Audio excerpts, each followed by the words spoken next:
Hello everyone, how are you? Hope all are you well children. आज मैं आपका जो पोस्ट मिड टर्म में आपके चैप्टर 6 और 8 आएंगे इंग्लिश फर्स्ट में, उसकी रिवीजन कराऊंगी कॉपी वर्क की। तो आप बड़े ध्यान से सुनेंगे और इसी रिवीजन के अकॉर्डिंग आप अपने एग्ज़ाम्स की प्रिपरेशन करेंगे। चिल्ड्रन, आपकी कॉपी में से सबसे पहले वर्ड मीनिंग आते हैं, ठीक है? तो आपको जो वर्ड मीनिंग लर्न करने हैं वो ज़्यादा बड़े ना करके छोटे छोटे ही लर्न करेंगे। और एक बात और, आप हिंदी मीनिंग जो है लर्न नहीं करेंगे, ओके? आप किस तरह के वर्ड मीनिंग लर्न करेंगे? जैसे कि आपका आ गया drifted back to, it means go back to, okay? Dilated, larger, hammered in to enclose. जैसे ये बड़े बड़े हैं कॉन्स, ये स्मॉल ब्राउन नट्स, ऐसा नहीं याद करेंगे। सिडल्ड बैक, वॉक बैक क्वाइटली, ठीक है? बजर्ड्स, लार्ज, ऐसे नहीं याद करने हैं आपको। जो एक एक दो दो जो वर्ड्स के हैं, सिर्फ वही आपको जो है वर्ड मीनिंग लर्न करने हैं। क्लियर? इसी तरह आप दूसरे चैप्टर में से भी ज़्यादा बड़े बड़े जो आपके वो हैं नहीं लर्न करेंगे, एक दो ही बड़े बड़े हैं और बाकी सब जो है आप इसे लर्न करेंगे, क्योंकि वर्ड मीनिंग लर्न करने का मतलब है कि आपकी वोकैबुलरी को वास्ट होना। क्लियर? अब मैं आपको क्वेश्चन बताती हूँ, क्वेश्चन किस तरह से आपको लर्न करने हैं, ठीक है? आपका लेसन जो है 6, उसमें आपके सबसे पहले वेरी शॉर्ट क्वेश्चन करने हैं आपको, फिर शॉर्ट करने हैं, और जो लॉन्ग क्वेश्चन है चिल्ड्रन अभी पोस्ट मिड एग्जाम में आपको याद नहीं करने हैं, ठीक है? वेरी शॉर्ट जो आपके एक एक दो दो लाइनों के हैं, जैसे कि what had happen to Jody's father. Jody के पिताजी को क्या हुआ था? Jody's father had been bitten by a snake. जो जोडी के पिताजी थे उनको एक स्नेक ने काट लिया था। How did the doe save Penny's life. किस प्रकार हिरनी ने पेनी के जीवन को बचाया? The doe's liver and heart were used to draw out the poison from Penny. जो डॉयज का लीवर उसका हार्ट था, उसका प्रयोग किया गया पेनी का जो है जहर निकालने के लिए, ठीक है?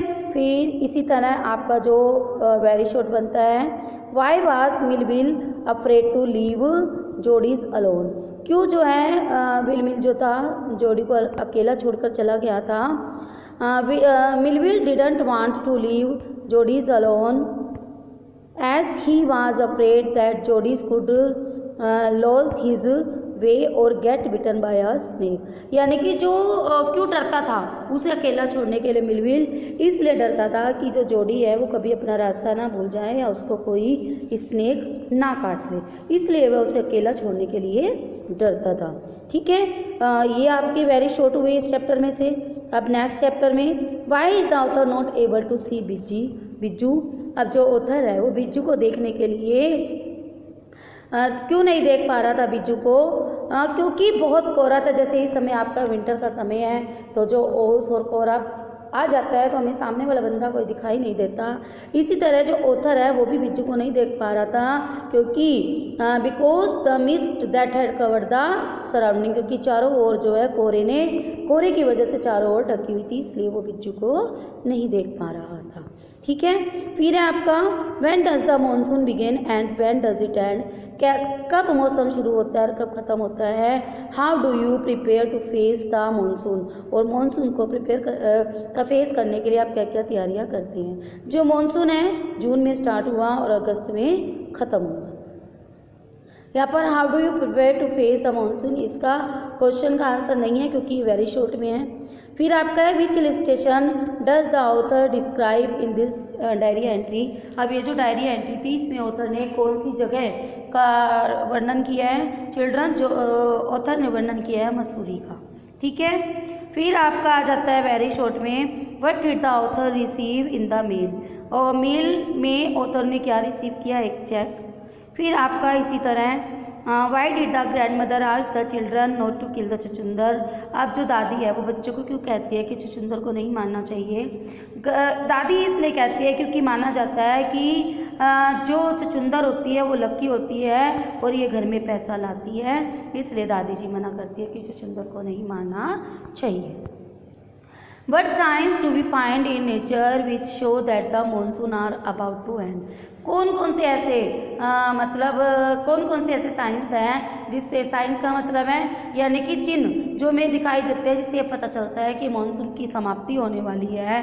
तो कैसे पता चलता है? The seeds of the cobra lily turning red, यानी कि जो कोबरा लिली के जो सीड्स होते हैं वो लाल होने लगते हैं। Signified that the monsoon were about to end, जो कि हमें बताते हैं कि जो मानसून की समाप्ति होने वाली है। फिर आ जाता है how is the writer untouched by the rain, किस प्रकार राइटर जो अनटच्ड होता है रेन से। The writer was physically untouched by the rain, शारीरिक रूप से तो वो नहीं छू पाता, लेकिन जो टीन की रूफ में से रेन की आवाज़ें आती हैं, लीकिंग में से बूंदाबांदी गिरती है, वो अनटच होते हुए भी टच हो जाता है। ठीक है, तो चिल्ड्रन ये आपके वेरी शॉर्ट क्वेश्चन थे जिसमें से आपको अपनी एग्ज़ाम्स की प्रिपरेशन करनी है। अब आपके जो शॉर्ट क्वेश्चन हैं जो 4 से 5 लाइनों तक के होंगे वो आपको शॉर्ट क्वेश्चन रिवाइज करनी है। ठीक है, जैसे कि what are the 2 ways in which the hills appear to change when the mist come up, मतलब कौन से ऐसी 2 चीज़ें हैं जबकि कोहरा आता है तो हमें 2 चेंज दिखाई देते हैं। क्या दिखाई देते हैं बच्चों? जब भी सर्दी का मौसम आता है आपको दिखाई देता है कि पशु पक्षियों की जो चहचहाहट है वो कम हो जाती है, वो अपने जाके नेस्ट में छिप जाते हैं। ठीक है, और जो फॉरेस्ट है बिकम्स डेथली स्टिल एज दो इट वर मिडनाइट, और आधी मतलब जो पेड़ पौधे होते हैं कोहरे में ऐसे हो जाते हैं बिल्कुल शांत जैसे कि आधी रात हो गई। ठीक है, इसी तरह where do the snakes and rodents take shelter why, अब जो सांप होते हैं या जो रोडेंट्स होते हैं वो कहाँ पर अपनी छत्र छाया लेते हैं और क्यों लेते हैं? वो ढूंढते हैं जगह। ठीक है, कैसी जगह? एटिक्स, कोई अटारियों पर, कोई गोडाउन्स में, कोई रूफ्स पर। क्यों? क्योंकि जो उनके छेद होते हैं, बिल होते हैं, उनके अंदर बारिश घुस जाती है, पानी भर जाता है, इसलिए वो बाहर निकलकर अपने छाया को ढूंढते हैं। ठीक है, फिर आपका आ जाता है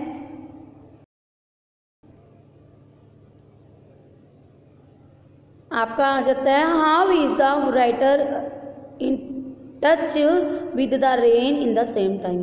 The writer was in touch with rain at the same time because he could feel the rain by listening to its drumming sound on the corrugated tin roof. अब जब बारिश होती है जबकि वो अपने अंदर मतलब अपनी टीन की छत के नीचे है और वो टच नहीं हो पाता फिर भी टच हो जाता है। कैसे?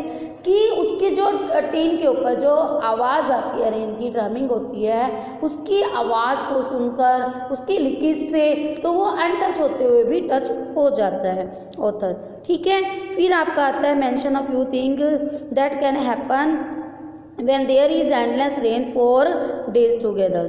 ठीक है, कुछ चीज़ें बतानी है जो हुआ था एंडलेस रेन में। When there is endless rain for days together everything become damp and soggy, हर चीज़ डैम्प एंड सोगी हो जाती है।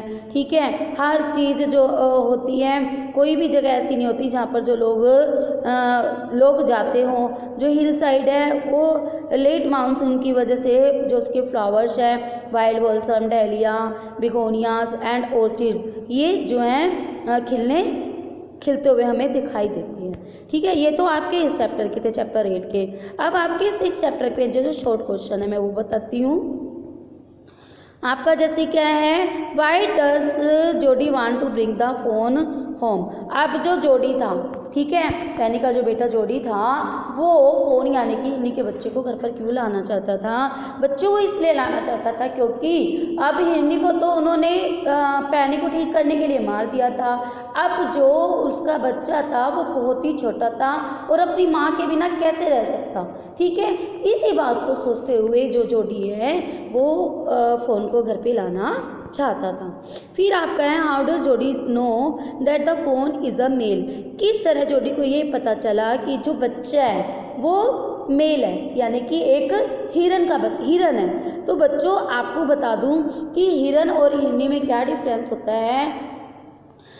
Jody's father told him that in a male fawn spots are all in a life, यानी कि जो हिरन होते हैं उनके जो स्किन पर स्पॉट्स होते हैं वो बिल्कुल सीधे एक लाइन में होते हैं, और जो हिरनी होती है, फीमेल होती है, उनके जो स्पॉट्स होते हैं बच्चों वो जिग जैग बने होते हैं। तो यही हमारी आइडेंटिफिकेशन होती है कि ये हिरन है और ये हिरनी है, ये उसके पापा ने उसको बताया था। ठीक है, फिर आपका क्वेश्चन आ जाता है What did Doc Wilson mean when he said nothing in the world ever comes quite free?